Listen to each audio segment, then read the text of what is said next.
சகலமும் அவராலும்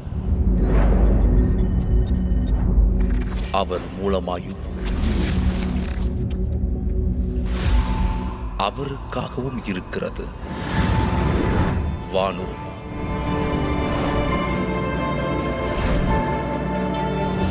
பூதரத்தோர்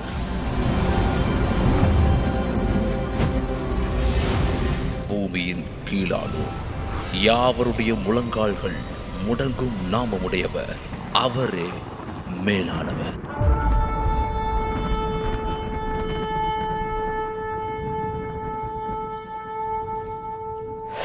அன்பானவர்களே, இந்த நாளிலும் தேவன் நமக்கு கொடுத்த அவருடைய வார்த்தை யாத்ராகமத்தின் புத்தகம் 14ஆம் அதிகாரம் 14ஆம் வசனம். Exodus chapter 14 verse 14. கர்த்தர் உங்களுக்காக யுத்தம் பண்ணுவார், நீங்கள் சும்மா இருப்பீர்கள். ஸோ இன்றைக்கி ஆண்டவர் நமக்கு கொடுத்துருக்கிற வார்த்தை, அவர் நமக்காக யுத்தம் பண்ணுவார், நாம் சும்மா இருப்போம். ஹல்லேலூயா! கேட்கவே சந்தோஷமாக இருக்குல்ல? கர்த்தர் நமக்காக யுத்தம் பண்ணுவார். நம்ம அதற்காக நம்ம யுத்தம் பண்ண வேண்டாம் தான் மேட்ரு. நம்ம யுத்தம் பண்ண வேண்டாம், கர்த்தர் நமக்காக யுத்தம் பண்ணுவார். ஸோ நீங்கள் சும்மா இருப்பீர்கள். ஸோ இந்த வசனத்துடைய பேக்ரவுண்டை நம்ம பார்க்கும் பொழுது, எகிப்திலிருந்து இஸ்ரேல் ஜனங்கள் விடுதலையாகி வெளியே வர்றாங்க. வெளியே வந்ததும் ஆண்டவர் அவர்களை வழி நடத்தி கொண்டு போகிறார். போகிற வழியில் அவர்களுக்கு முன்பதாக செங்கடல் இருக்கிறது. இப்போ தான் அவங்களுக்கு பிரச்சனை. பின்னால் திரும்பி பார்த்தா அவர்களை விடுதலை பண்ணின அல்லது அவர்களை அனுப்பிவிட்ட அந்த பார்வோன் அவன் சேனையோடு இவர்களை பிடிக்கும்படியாக அல்லது கொல்லும்படியாக வருகிறான். முன்னதாக ஒரு பெரிய செங்கடல். ஸோ ஒரு இக்கட்டான ஒரு சூழ்நிலையில் இந்த மக்கள் இருப்பதை நம்ம பார்க்கிறோம். இன்றைக்கி நம்முடைய வாழ்க்கையில் கூட ஒருவேளை நம்ம சூழ்நிலையை பார்த்திங்கன்னா இதே மாதிரி தான் இருக்கணும்னு இல்லை. ஆனால் பலவிதமான போராட்டம்னா அதான் யுத்தம். பலவிதமான யுத்தங்களை அல்லது போராட்டங்களை நம்ம எல்லாருமே நம்முடைய வாழ்க்கையில் அதை எதிர்கொண்டு அதை சமாளித்து எப்படியோ வந்துட்டுருக்கோம். பல நேரங்களில் ஆண்டவர் நமக்காக யுத்தம் செய்தார் என்பதே நமக்கே தெரியாது. எப்படியோ சமாளித்து நம்ம வந்துட்டுருக்க தான் தெரியுமோ தவிர, அதில் ஆண்டவர் என்ன செஞ்சார், எப்படி செஞ்சார் அப்படிங்கிறத கூட நம்ம அறியாத அளவுக்கு தேவன் செயல்பட்டு கொண்டு தான் இருக்கிறார். இல்லாட்டி நம்ம இன்றைக்கி வரைக்கும் இருக்க முடியாது. ஸோ நம்ம வாழ்க்கையிலும் எத்தனையோ போராட்டங்கள், பிரச்சனைகள், அது மனிதனுக்கு மனிதன், ஒவ்வொரு நபருக்கு நபர் அது வித்தியாசமாக இருக்கலாம். ஆனால் பிரச்சனை இல்லை அல்லது போராட்டம் இல்லை என்று யாருமே சொல்ல முடியாது. ஸோ நம்ம எல்லாருடைய வாழ்க்கையிலும் பல விதமான போராட்டங்களை நம்ம தாண்டி வர்றோம். இதே போல் முன்னே எங்கே திரும்பினாலும் பிரச்சனையாக இருக்குது. அதாவது இஸ்ரேல் மக்களுக்கு அப்படி தான் இருந்துச்சு, எங்கேயும் போக முடியாத ஒரு நிலைமை. ஸோ அவங்களுக்கு அவ்வளோ பிரச்சனையான ஒரு சூழ்நிலை இருந்தாங்க. அப்போ தான் மோசேயின் மூலமாக ஆண்டவர் சொல்கிறாரு, கர்த்தர் உங்களுக்காக யுத்தம் செய்வார், நீங்கள் சும்மா இருப்பீர்கள். ஸோ ஏன் ஆண்டவர் அவர்களுக்காக யுத்தம் பண்ணுவார் அப்படின்னு பார்த்தீங்கன்னா, அதை குறித்தான வசனத்தை அது முந்தின அதிகாரத்தில் கூட நம்ம பார்க்கலாம். 13ஆம் அதிகாரம் யாத்ராகமம் 13 வசனம் 17. Exodus chapter 13 verse 17. யாத்ராகமம் 13:17. பார்வோன் ஜனங்களை போக விட்ட பின் ஜனங்கள் யுத்தத்தை கண்டால் மனமடிந்து எகிப்துக்கு திரும்புவார்கள் என்று சொல்லி பெலிஸ்தியரின் தேச வழியாய் போவது சமீபமானாலும் தேவன் அவர்களை அந்த வழியாய் நடத்தாமல் சிவந்த சமுத்திரத்தின் வனாந்தர வழியாய் ஜனங்களை சுற்றி போக பண்ணினார். இஸ்ரவேல் புத்திரர் எகிப்து தேசத்தில் இருந்து அணி அணியாய் புறப்பட்டு போனார்கள்.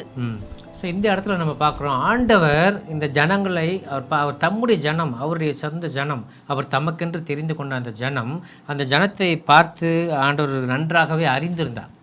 ஸோ இன்றைக்கி நம்மையும் நம்முடைய தேவன் நன்றாகவே அறிந்திருக்க. நம்ம சூழ்நிலை என்ன, எப்படி இருக்க முடியும். இன்றைக்கி நம்முடைய வாழ்க்கையில் கூட பலவிதமான போராட்டங்கள், யுத்தங்கள் தான். அதை யுத்தங்களே வச்சுக்கோமே, இல்லாட்டி நம்ம போராட்டங்கள், பிரச்சனைகள்.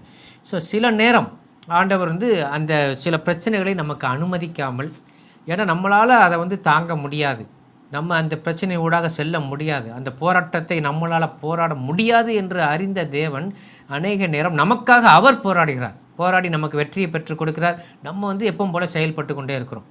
ஸோ அது நமக்கு நிறைய நேரம் தெரிவதில்லை. ஆனால் இங்கே அது வெளியே ரொம்ப வெளிச்சமாக தெரியுது, இங்கே சொல்லப்படுகிறது.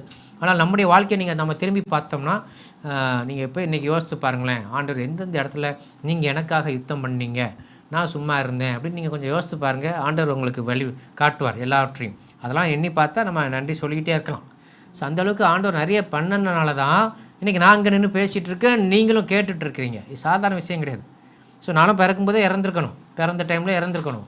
அதுக்கப்புறம் அநேக விதமான ஆபத்துகள், உயிருக்கு ஆபத்துகள் வந்துச்சு. பல விதத்தில் எப்படிலாமோ நம்முடைய தவறுகள்னாலோ, வண்டி ஓட்டும் போதோ, கார் ஓட்டும் போதோ, அல்லது சின்ன பிள்ளைகளை தண்ணியில் மூழ்கியோ பல பிரச்சனைகள் எனக்கு வந்துச்சு தனிப்பட்ட முறையில். நம்ம எல்லாருடைய வாழ்க்கையிலும் எத்தனையோ பிரச்சனைகள், எத்தனையோ போராட்டங்கள். இதில் வந்து நம்ம மூழ்கி போயிருக்க வேண்டியது, அழிந்து போயிருக்க வேண்டியது, மரித்து போயிருக்க வேண்டிய சூழ்நிலை அநேகம் உண்டு.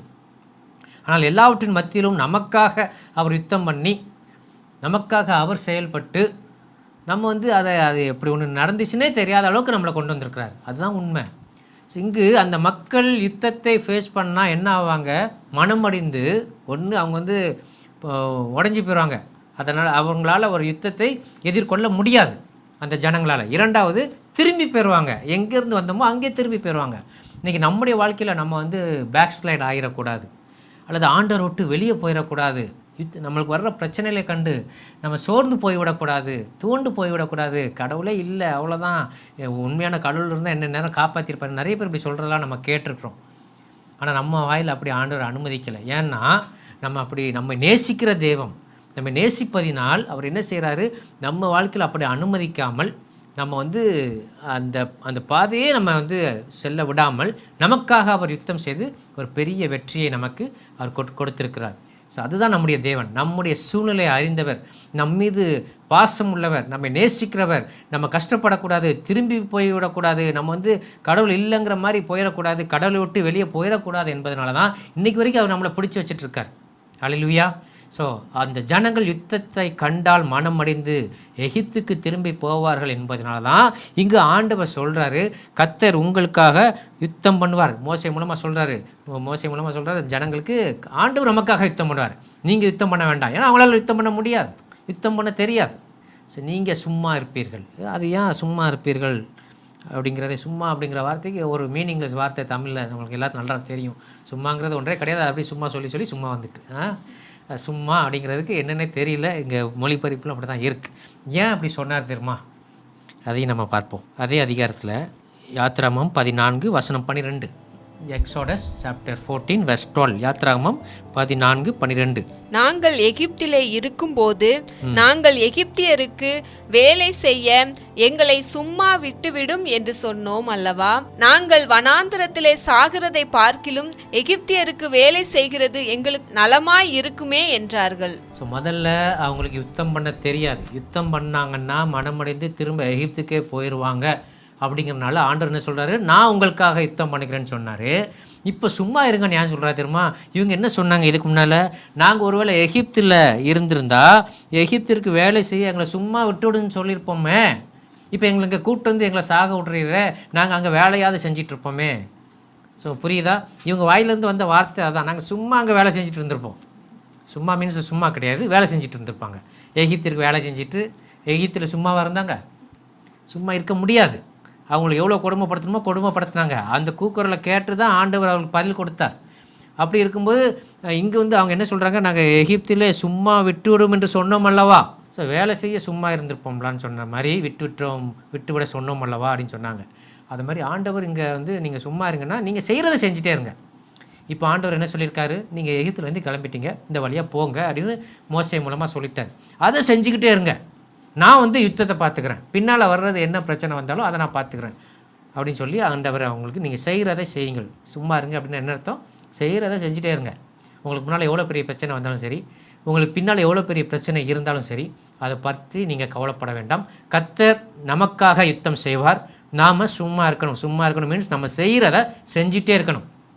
ஆண்டவர் அதில் போராட்டத்தை, அந்த யுத்தத்தை அவர் பண்ணுவார். நம்ம செய்ய சொன்னதை நம்ம செஞ்சுக்கிட்டே இருப்போம். ஸோ ஆண்டவர் நமக்கு முன்னால் செல்லும் பொழுது நமக்கு முன்பதாக இருக்கிற பிரச்சனைகள் நம்ம எதுவும் செய்ய முடியாது. ஹல்லேலூயா, நம்புறீங்களா?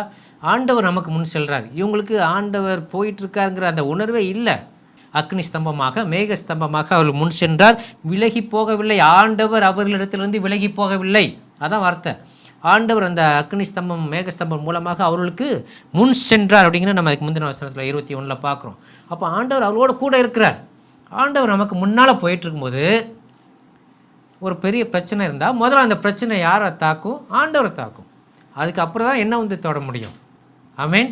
ஸோ ஏன்னா அவர் வந்து முன்னால் போயிட்டுருக்காரு, அவருக்கு பின்னால் தான் நம்ம போகிறோம். அவர் வந்து அந்த பிரச்சனையெல்லாம் தகர்த்துட்டு அதெல்லாம் சரி பண்ணி போயிட்டே இருப்பார். ஆண்டவர் முன்னால் போகிறார்.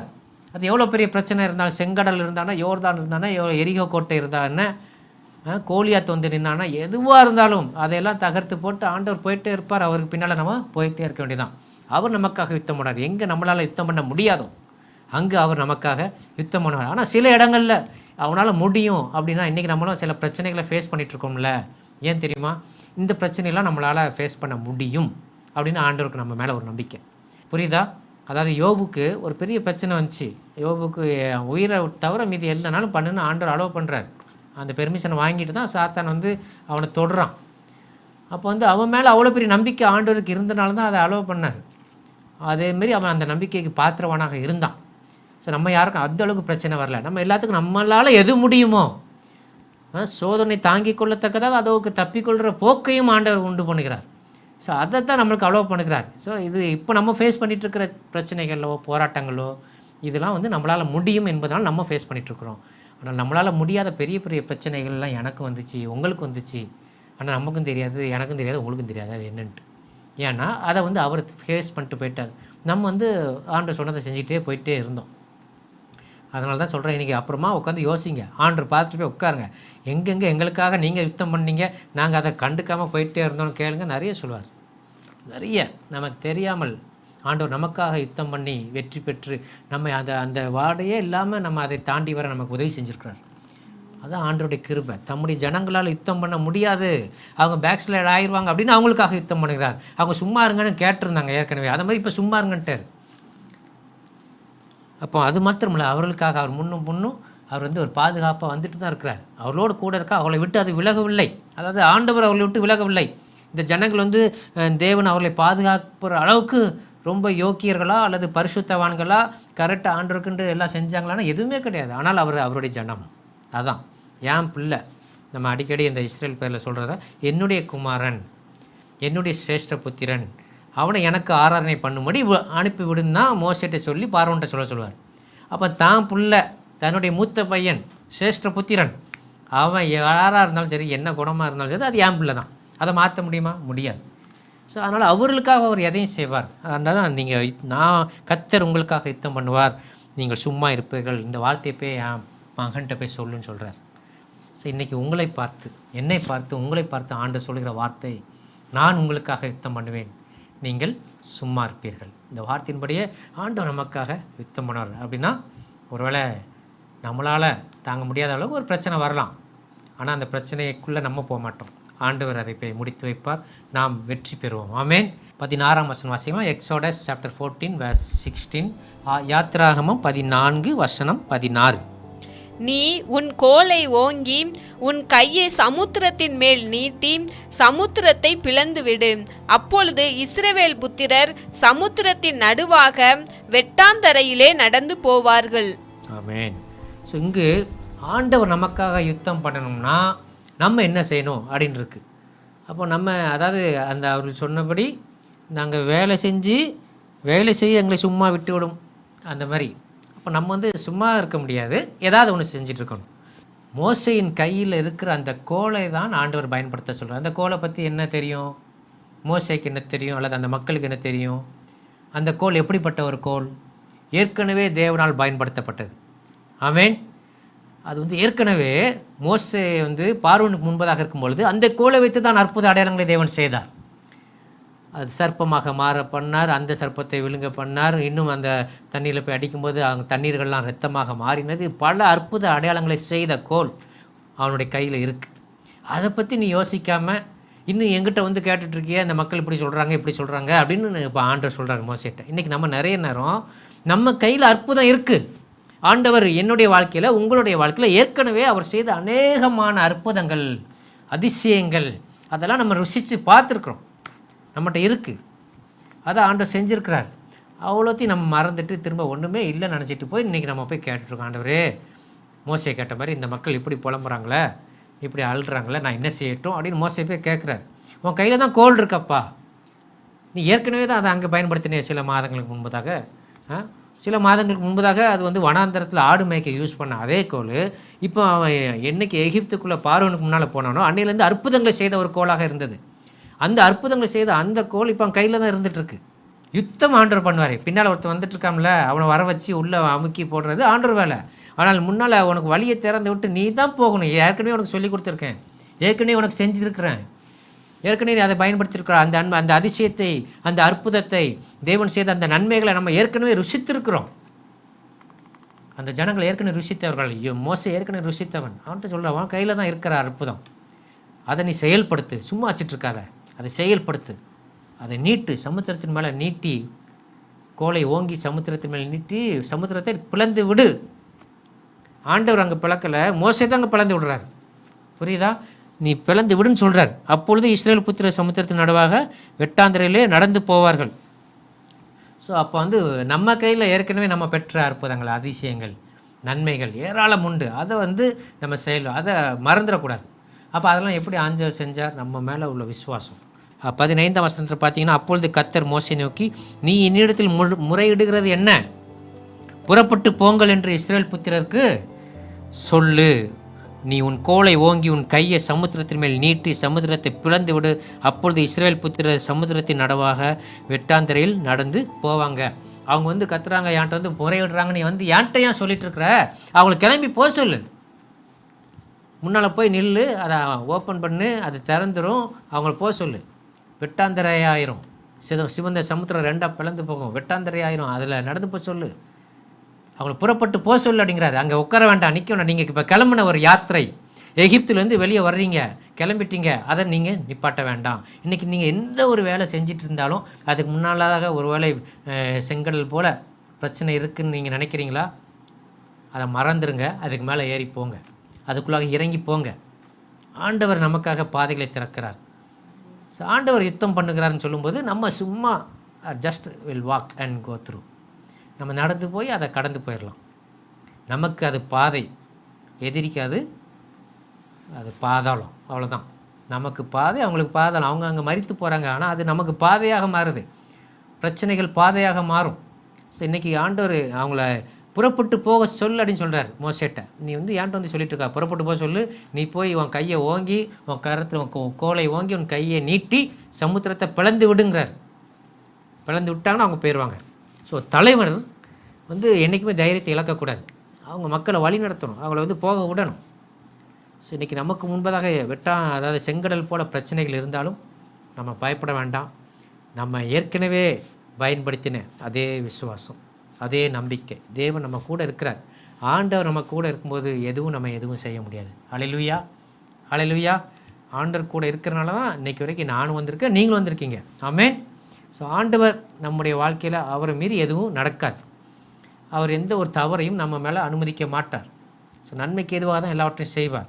அப்படிங்கும்போது நம்ம தைரியமாக ஆண்டவர் முன்னால் இருக்கிறார், நம்ம பாட்டு நம்ம போயிட்டே இருப்போம், அவர் எல்லாத்தையும் சரி செஞ்சுட்டு போயிட்டே இருப்பார். ஸோ அந்த நம்பிக்கை நமக்கு வேணும். இன்றைக்கி ஆண்டவர் சொல்கிறார், நான் உங்களுக்காக யுத்தம் பண்ணுவேன், நீங்கள் சும்மா இருப்பீர்கள். சும்மா இருப்பீங்கன்னா சும்மா இருக்கக்கூடாது, செயல்பட்டுகிட்டே இருக்கணும். நீங்கள் செஞ்சதை செஞ்சுட்டே இருங்க. இந்த வசனத்தில் அழகாக வியாக்கியானம் இருக்குது. 12ஆம் வசனத்தில், நாங்கள் எகிப்திற்கு வேலை செய்ய எங்களை சும்மா விட்டு விடும். எகிப்திற்கு வேலை செய்கிறது தான் இந்த சும்மா இருக்கிறது, சரியா? அது மாதிரி நீங்கள் என்ன வேலை செஞ்சிட்றீங்களோ அந்த வேலையை செஞ்சுட்டே இருக்கணும். உங்களுக்கு முன்னால் உள்ள தடையை பார்க்காதீங்க, அதுக்கு மேலே ஏறிப்போங்க, அதற்கு உள்ளாக ஊர்ந்து போங்க. ஆண்டவர் உங்களுக்கு ஜெயத்தை கட்டளையிடுகிறார், அவர் நமக்காக யுத்தம் பண்ணுகிறார். அதே மாதிரி தான் சொன்னிங்கன்னா, இன்னும் பார்த்தீங்கன்னா நம்ம நியாயாதிபதிகள் 6ஆம் அதிகாரம் 14ஆம் வசனத்தில் நம்ம பார்க்கலாம். Judges chapter 6 verse 14. அது நம்ம கையில், மோசே கையில் அந்த கோல் இருக்குது, அதை தான் அவர் பயன்படுத்த சொல்கிறார். இங்கே நியாயாதிபதிகள் 6:14 வாசிக்கலாம். அப்பொழுது கர்த்தர் அவனை நோக்கி பார்த்து, உனக்கு இருக்கிற இந்த பலத்தோடே போ, நீ இஸ்ரவேலை மீதியானியரின் கைக்கு நீங்களாக்கி ரட்சிப்பாய், உன்னை அனுப்புகிறவர் நான் அல்லவா என்றார். ஸோ இந்த சம்பவம் நம்ம எல்லாருக்கும் நன்றாக தெரிந்தது. கிதியோன்ட்ட சொல்கிறார், உனக்கு இருக்கிற இந்த பலத்தோட போ, அவ்வளோதான். அதுக்காக நீ எக்ஸ்ட்ரா ட்ரைனிங் எடுக்கணும், இன்னும் கொஞ்சம் எக்ஸ்ட்ரா ஃபிட்டிங்காக இன்னும் வளர்ந்துக்கிடணும், இன்னும் ஆவியில் வளரணும், விசுவாசத்தில் வளரணும். அது இப்படி இங்கே எந்த கண்டிஷனும் இல்லை, உன்ட்ட என்ன இருக்குது அதை வச்சுட்டு நிற்போம். இன்றைக்கி நிறைய நேரம் நம்ம இந்த அளவுக்கு வந்த பிறகு நம்ம செய்வோம், இதெல்லாம் நம்ம சேர்த்துக்கொள்வோம், இல்லாட்டி இந்த அளவுக்கு நம்மளுடைய நாலேஜை வளர்த்துக்குவோம், இந்த அளவுக்கு நம்ம திறமைகளை வளர்த்துக்கொள்வோம் அல்லது இங்கெங்கே போய் இன்னும் கொஞ்சம் படிப்போம், இன்னும் கொஞ்சம் சம்பாதிப்போம், அதுக்கப்புறம் இந்த வேலையை செய்வோம், இந்த மாதிரி நிறைய நினச்சிட்டு இருக்கோம். நிறைய விஷயங்களை நம்ம ஒரு பாக்ஸ் போட்டு நம்ம ஒரு அதுக்குன்னு ஒரு எலிஜிபிலிட்டி நம்ம வச்சுருக்குறோம், ஒரு லிமிட்டை வச்சுருக்குறோம். அந்த லிமிட் வரைக்கும் நம்ம வந்த பிறகு நம்ம போய் இதை செய்வோம்னு நினச்சிட்டு இருக்கிறோம். அது ஊழிய காரியமாக இருந்தாலும் சரி, வேறு ஏதாவது உங்களுடைய தனிப்பட்ட வேலைகளாக இருந்தாலும் சரி, திருமண காரியங்கள், படிப்பின் காரியங்கள், வேலை காரியங்கள், எதுவாக இருந்தாலும் நம்ம ஒரு லிமிட் வச்சுட்டு அந்த லிமிட் வரைக்கும் நம்ம வந்த பிறகு தான் நம்ம இதை செய்ய முடியும், இதை செய்யலாம், இதுக்கப்புறம் நம்ம இதை செய்வோம் அப்படின்னு நம்ம நினச்சிட்ருக்கோம். ஆண்டவர் அப்பெல்லாம் அங்கே எதையுமே சொல்ல. ஊழியத்துக்கு அடுத்த காரியமும் சரி, எதிரையும் சரி, அவர் அழைத்தவர்களை தகுதிப்படுத்துகிறார். தகுதி உள்ளவங்களை அவர் அழைக்கலை, அழைத்தவர்களை அவர் தகுதிப்படுத்துகிறார். ஸோ அழைத்து தகுதிப்படுத்துகிறது தான் நம்முடைய தேவன். இங்கே உனக்கு இருக்கிற என்ன பலமோ அந்த பலத்தில் போ. உங்கள்கிட்ட என்ன இருக்குது ஏட்டா, அவருக்கு மோசை கையில் இருந்தால் அந்த கோல் தான், அந்த கோலை வச்சு நீ செயல்படு, பாதை திறக்கும், நீ போ. கிதியோன்ட்ட சொல்கிறான், உன்கிட்ட இருக்க அந்த பலத்தோட போ. உன்னை அனுப்புறது நான், உன்னை அழைக்கிறது நான் செய்வேன், என்னால் முடியும். நீ இவ்வளோ தான் படிச்சிருக்கியா, இவ்வளோ தான் சொத்து இருக்கா, இவ்வளோ தான் இருக்கா, பரவாயில்ல, ஊழியத்துக்கு வான்னு சொன்னால் வந்துரு. இன்றைக்கி அநேகர் ஊழிய அழைப்பை பெற்ற பின்பும் ஊழியத்துக்கு நுழையிறதுக்கு பயப்படுறாங்க. கொஞ்சம் பேக்கப் ரெடி பண்ணிவிட்டு வருவோம்.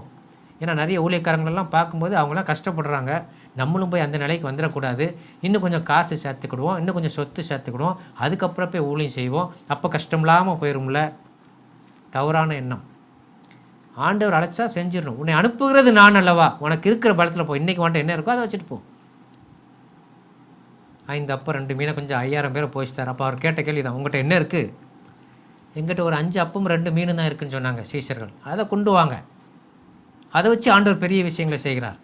கிட்டத்தட்ட 20000 பேர் சாப்பிட்டாங்க, மிச்சம் 12 கூட எடுக்கிறாங்க. அப்போ உங்கள்கிட்ட என்ன இருக்கோ அதை கொடுங்க, உங்கள்கிட்ட என்ன இருக்கோ அதை செய்யுங்க, அது போதும். ஏன்னா சொல்கிறது ஆண்டவர், உங்களை அழைக்கிறதும் ஆண்டவர், உங்களை அனுப்புகிறவரும் ஆண்டவர். ஸோ அதனால் அன்றைக்கி மோசத்தை கடை உன்ட்ட என்னப்பா இருக்குது, உன்ட்ட இருக்கிற அந்த கோலை பயன்படுத்து, ஏன் சும்மா இருக்கிற, அதை பயன்படுத்தி செயல்படு. ஸோ எனவே ஆண்டவர் நமக்காக யுத்தம் பண்ணுவார். நம்ம சும்மா இருப்போம்னா நம்மகிட்ட இருக்கிறது எதுவோ அதை பயன்படுத்துங்க. இப்போ சொன்னது எதுவோ அதை செய்யுங்க. போன்னு சொன்னாரா போங்க. உங்களிருந்து எகிப்திலேருந்து வர சொல்லிட்டாரு, இப்போ இந்த வழியாக நடத்துக்கிறாருன்னா அந்த வழியாக தான் போகணும். ஆண்டவர் தெரியாதா அங்கே சிவந்த சமுத்திரம் இருக்குன்ட்டு? தெரியும். அது கூட அவங்க நடந்து போக முடியும் என்பதும் ஆண்டவருக்கு தெரியும். ஆனால் தான் அவர் அந்த வழியில் போக சொல்கிறார். இன்றைக்கி நம்மளை பார்த்து ஆண்டவர் ஒன்று சொன்னால் செஞ்சுருங்க, கவலைப்பட வேண்டாம், பயப்பட வேண்டாம், முடியுமா முடியாதான்னு யோசிக்க வேண்டாம். உனக்கு இருக்கிற இந்த பலத்தோடு நீங்கள் போங்க, ஆண்டவர் செய்வார். அவங்களுக்கு பெலிஸ்தர் தேசம் வழியாக போயிருந்தால் ரொம்ப பக்கம், ஆனாலும் அப்படி போக வேண்டாம், அவங்க சண்டை யுத்தம் பண்ண அவர்களால் முடியாது என்பதனால தான் சிவந்த சமுத்திரத்தின் வழியாக ஆண்டவர் தான் போக பண்ணுறார். அப்போ ஆண்டவர் தான் போக பண்ணும்போது கூட அவங்களுக்கு அந்த போக சொன்னவர் அவருக்கு வழியை கொடுக்காமலே இருப்பார். என்னை அழைத்தவர் என்னை நடத்தாமலே இருப்பார். கட்டாயம் செய்வார். ஆண்டவரால் அது முடியும். நமக்காக யுத்தம் பண்ணுகிறவர், நம்மை நடத்துகிறவர். ஸோ எனவே அவர் நமக்காக எல்லாவற்றையும் செய்து முடிப்பார். நம்ம பயப்பட வேண்டாம். அவங்கள போன்னு சொல்லிட்டு நம்ம போயிடணும். அந்த 15 வருஷத்தில் போவோம், புறப்பட்டு போங்கள், நீங்கள் என்ன செஞ்சிட்டீங்களோ அதை செஞ்சுட்டே இருங்க, அவ்வளோதான். அதுக்கு மேலே நம்ம வேறு ஒன்றும் செய்ய வேண்டாம், இது செய்கிறத செஞ்சிட்ருங்க. ஆண்டவர் போக சொன்ன வழியாக போயிட்டே இருங்க. அது சிவந்த சமுத்திரம் இருந்தாலும் சரி, யோர்தான் இருந்தாலும் சரி, எரிகோ இருந்தாலும் சரி, கோலியாத்து முன்னால் நின்னாலும் சரி, நோ நீட் டு வரி. நம்ம போகிறது போயிட்டே இருக்கணும். கர்த்தர் நமக்காக யுத்தம் பண்ணுவார். நாம் செய்கிறத செஞ்சுட்டே இருப்போம். சும்மா இருங்கன்னா என்னது, செய்கிறத செஞ்சுக்கிட்டே இருக்கணும், நிப்பாட்டக்கூடாது, பயந்து பின்வாங்கிடக்கூடாது. செய்கிறத செஞ்சுட்டே இருப்போம், பயப்படக்கூடாது. நம்ம என்ன செய்ய சொன்னாலும் அதை செஞ்சுருங்க. ஏன்னா சொன்னது யார்? ஆண்டவர். அது மாத்திரமல்ல, அவர் நமக்கு முன்பாக போகிறவர். ஆண்டவர் தம்முடைய ஜனங்களுக்கும் மற்றவங்களுக்கும் அந்த வித்தியாசத்தை காட்டுறார். அது வரைக்கும் முன்னால் போய்ட்டுருந்த அந்த மேக ஸ்தம்பமும் சரி, அக்னி ஸ்தம்பமும் சரி, அவங்க பின்னதாக அவங்க ரெண்டையும் ஒன்றும் சேர்ந்துடக்கூடாது. அதாவது பார்வன் இராணுவம் இவங்களோட கூட சேர்ந்து அவங்க தப்பிச்சிடக்கூடாது. அப்படிங்கிறனால ரெண்டுக்கும் நடுவில் நின்று அதை தடுக்குது, பிரிக்குது. இவங்க அங்கே போய் சேரும் வரைக்கும் இது அவங்கள முன்னேறி விடாமல் அவங்கள நிப்பாட்டுது, அவங்களை பாதுகாக்கிறது. ஆண்டவர் நமக்கு முன்பாக பின்பாக எல்லா இடத்துலேருந்து நம்மளை பாதுகாக்கிறார். உங்களை முன்னால் சிவந்த சமுத்திரத்தின் வழியாக தான் நீ போகணும்னு சொன்னார்னா அது வழியாக போவோம். நம்ம மூழ்கி போக மாட்டோம், நம்ம புரண்டு விட மாட்டோம். அது நமக்கு அது பாதை தான், சத்துருக்கு அது பாதாளம் தான். அதனால் நம்ம கவலைப்பட வேண்டாம். ஸோ எனவே இன்றைக்கி ஆண்டவர் எனக்கும் உங்களுக்கும் நமக்கு சொன்ன வார்த்தை, கர்த்தர் நமக்காக யுத்தம் பண்ணுவார், நாம் சும்மா இருப்போம். அதாவது செய்கிறத மட்டும் சொன்னதை மட்டும் நம்ம செஞ்சுக்கிட்டே இருப்போம். நம்ம யுத்தம் போல் ஒரு பிரச்சனையை பார்த்து பயப்பட வேண்டாம். பிரச்சனையை நோக்கி பேசணும், அதுக்கு கட்டளையிடணும், அது மேலே ஏறி போயிட்டே இருக்கணும். இதுதான் ஆண்டவர் நமக்கு சொல்கிறது. ஏன்னா அந்த பிரச்சனையை ஒன்றுமில்லாமல் ஆக்குறது ஆண்டவர். அவர் நமக்காக யுத்தம் செய்து நமக்கு ஜெயத்தை கட்டளையிடுவார். அந்த வார்த்தையின்படி தேவன் உங்களை ஆசீர்வதிப்பாராக. நாம் தலைகளை தாழ்த்தி ஜெபிக்கலாம். எங்கள் மீது அன்புள்ள பரிசுத்த பிதாவே, நீர் இந்த நாளிலும் கொடுத்த முடிய வார்த்தைக்காக உமக்கு நன்றி செலுத்துகிறோம். ஆண்டவரே, எங்களை அழைத்தவர் நீர், எங்களை அனுப்புகிறவர் நீர். எங்களுக்கு முன்பதாக நீர் செல்கிறீர், எங்களுக்கு பின்பதாகவும் எங்களை காக்கிறீர். ஆண்டவரே, நான் உங்களுக்காக யுத்தம் செய்வேன் என்று சொன்னவரே, இப்போதும் எங்கள் வாழ்க்கையிலே நாங்கள் செய்கிற காரியத்தை நாங்கள் செய்து கொண்டே இருக்கத்தக்கதாக எந்த ஒரு பிரச்சனை வந்தாலும் அதை பற்றி கலங்காமல் பயப்படாமல், ஆண்டவரே, நீர் எங்களுக்கு முன்பதாக செல்கிறீர் என்ற நம்பிக்கையோடும் அந்த விசுவாசத்தோடும், இதுவரைக்கும் நாங்கள் எத்தனையோ இதை தாண்டி வந்தோம், அதே போல் எதையும் தாண்டி செல்லத்தக்கதாக எங்களுக்கு நீர் அறிவுரை கொடுத்திருக்கிறீர். அதற்காக நமக்கு நன்றி செலுத்துகிறோம். அந்த நம்பிக்கையோடும் அந்த விசுவாசத்தோடும் ஆண்டவரே, நாங்கள் உலகத்துக்குள்ளாக இப்போது செய்து கொண்டிருக்கிற காரியங்களை, அது எந்த ஒரு விஷயமா இருந்தாலும் நீர் எங்களுக்காக யுத்தம் பண்ணுகிறீர் என்ற ஒரு நம்பிக்கையோடு, அந்த விசுவாசத்தோடு நாங்கள் செய்கிற விஷயத்தை நாங்கள் செய்து கொண்டே இருக்க எங்களோடு கூட நீர் வழிநடத்தினீர், பேசினீர். எனவே ஆண்டவரே, நாங்கள் பிரச்சனையை கண்டு போராட்டத்தை கண்டு பயப்படாமல், எங்கள் தேவன் எங்களோடு கூட இருக்கிறார், அவர் எங்களுக்காக யுத்தம் பண்ணுவார், நாங்கள் சாதாரணமாக தாண்டி செல்வோம் என்ற வார்த்தையின்படியே நாங்கள் செல்ல எங்களை அர்ப்பணிக்கிறோம். அப்பா, இந்த நேரத்தில் டிவியில் பார்த்து கொண்டும் ஆண்டவரே, தொலைக்காட்சி மற்றும் டிஜிட்டல் மீடியாவில் பார்த்து கொண்டிருக்கிற ஒவ்வொருவரோடு கூட நீங்கள் பேசுங்க, இடைப்படுங்க. என்ன ஒரு பிரச்சனைகளுக்கு முன்பதாக இருந்தாலும் அது உம்முடைய பிரச்சனைப்பா. நாங்கள் அதை ஆண்டவரே அதன் மீது ஏறி செல்லத்தக்கதாக, அதற்குள்ளாக நடந்து செல்லத்தக்கதாக ஒவ்வொருவருக்கும் நீங்கள் அனுக்கிரகம் செய்வதற்காக நமக்கு நன்றி செலுத்துகிறோம். ஆசீர்வதிங்க, பெரிய காரியங்கள் செய்யுங்க. இயேசு நாமத்தினால் ஜெபிக்கிறோம் பிதாவே. ஆமேன், ஆமேன். இந்த நிகழ்ச்சியை குறித்த உங்கள் கருத்துக்கள் வரவேற்கப்படுகிறது. எங்களுடைய முகவரி Athisayam TV, number W759 4th Avenue, Anna Nagar west extension, Chennai 600101. Our contact number 7358586648. உங்கள் காணிக்கைகளை அனுப்பி இந்த ஊழியத்தை தாங்க எங்களுடைய ஜிபே எண்கள் 8072042056 மற்றும் 9940288277.